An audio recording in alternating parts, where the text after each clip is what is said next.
Welcome back, guys. I'm your girl, Adeola. Don't forget to subscribe, give a thumbs up, like, and share. Hit the notification bell, and let's move on.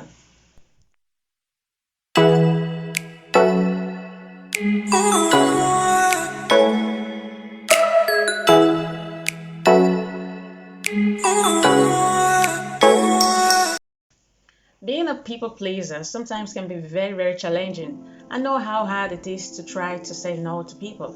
But a people pleaser do things for others at the expense of their own emotional well-being.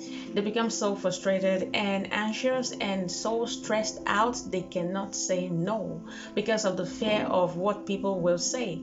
Are you the kind of person that is always looking for approval from other people? Are you always seeking validation? Do you know there are signs that shows that you're a people pleaser rather than someone that is trying to do something genuinely for other purpose?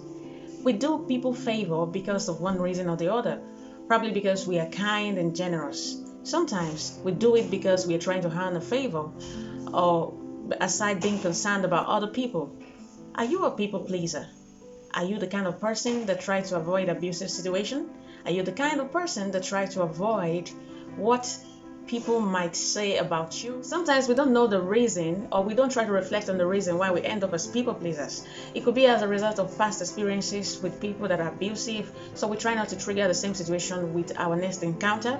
And sometimes it can be as a result of poor self-esteem. We're always trying to seek validation from other people so that we can keep up a good image. And sometimes it can be as a result of perfectionism. Perfectionism is a situation where you try to make everything just so accurate. You don't want you worry too much about what people think. At your place of work, you worry too much about what people think. If you go to a restaurant, you feel like the whole world is just on your shoulder. You don't try to, you don't, you're always afraid of being neglected by other people or being seen as a very bad person for saying no. The problem is you are doing it for the wrong purpose. There is no authenticity in what you're doing. You're not being genuine with yourself. You're not being true to yourself. You're hiding your true feelings and you're trying to make sure that everything is done according to their expectations. You are sacrificing everything and making harmful situation for yourself just because you don't want to be seen a certain way. There are situations where you sacrifice too much for people and people will always pull up because you're always ready to lend a hand. Are you a people pleaser? You might want to look into it today.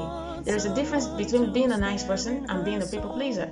The moment you cannot say no to people or you can't set goals and priorities for yourself just because you want to make people happy, and you are always you end up with self-regret and frustration every time you do things for people, you are a people pleaser. What are the things you can do to avoid being a people pleaser? You have to set boundaries for yourself. Prioritize yourself instead of putting people above you or putting people's needs first. Sometimes you have to let people figure out themselves. It's not every time that you try to make yourself available for everybody or try, because in reality people love people pleasers because we see them as generous, people that have empathy, people who care about other people. But the problem is we might lose the sight of seeing ourselves as taking advantage of them. If you are a people pleaser, you need to avoid being taken advantage of. It can be very hard, but you have to take it step by step. Don't get overwhelmed. Start working on yourself. Learn how to use the word no. Stop trying to save faces. Stop trying to make yourself appear to be someone you're not, so that you can have a very healthy lifestyle. Till I see you again, don't be a people pleaser.